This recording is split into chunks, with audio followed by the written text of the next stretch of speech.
నమస్తే ZB9 news కి స్వాగతం. నేను శ్రీలత.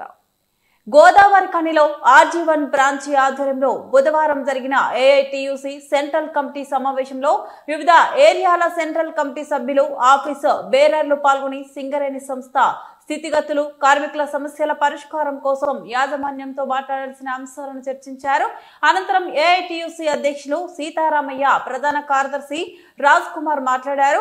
ఈ సమావేశంలో వివిధ ఏరియాల ఉప ప్రధాన కార్యదర్శులు మిర్యాల రంగయ్య, మడ్డి ఎల్లయ్య గౌడ్, మూస సమ్మయ్య, వైవి రావు, బ్రాంచ్ నాయకులు వంగ వెంకటి, రామ్ గోపాల్, సత్యనారాయణ, రమణ, ప్రకాష్, రత్నం, ఆరల్లి, పోషం, జిగురు, రవీందర్, మోత్కూరు కొమరయ్య, మొతలల్కుల రమేష్, కిషన్ రావు, అక్బర్ అలీ తదితరులు పాల్గొన్నారు.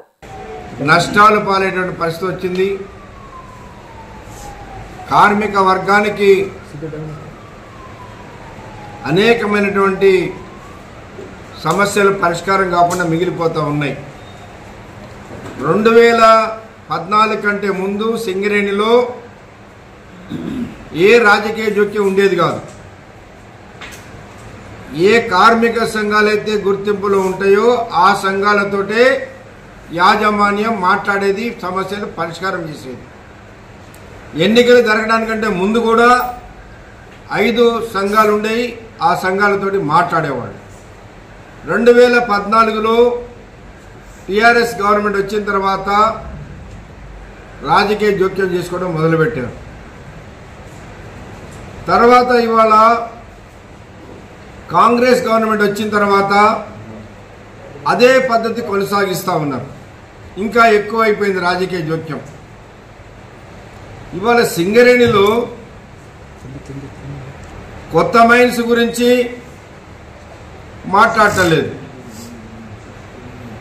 కాబట్టి సింగరేణి వ్యాప్తంగా ఉద్యమం చేసేనా జరే కార్మికులకు ఎన్నికల సందర్భంలో ఏదైతే చెప్పామో వాటి అమలుకు AITC కృషి చేస్తని ఇవాళ మా Singareni college workers union central office bearers branch సెక్రటరీల సమావేశం గోదావరిలో జరిగింది.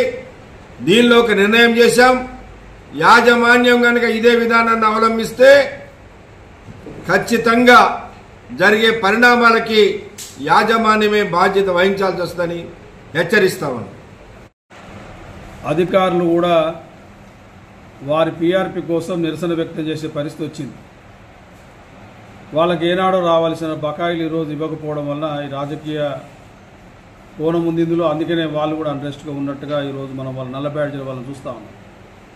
అంటే ఇటువైపు కార్మికులు తృప్తిగా లేరు, అధికారులు కూడా తృప్తి లేని కారణం, ఒకే ఒక కారణం ఏంటంటే రాజకీయ జోక్యం వల్ల కార్మికులకు అందాల్సిన సంక్షేమ ఫలాలు అందట్లేదనేది కూడా స్పష్టంగా కనబడతా ఉంది. మా నాయకత్వం ఈరోజు ఇటు ముఖ్యమంత్రిని, ఉప ముఖ్యమంత్రి గారిని కలిసి రాబోయే రోజుల్లో ఈ 2 అంశాల మీద, ఏదైతే లాభాల వాటాకు సంబంధించి, సొంత ఇంటి పథకానికి సంబంధించి, ఇన్కమ్ ట్యాక్స్ సంబంధించి, ఈ మారు పేర్లకు సంబంధించి ఇవన్నిటి మీద చర్చించి వాళ్ళు గనక పరిష్కారం చూపకపోతే ఈ యొక్క సింగరేణిలో మరొక పోరాట కార్యక్రమానికి సింగరేణి కాలేజ్ వర్కర్స్ యూనియన్ రూపొందిస్తుంది.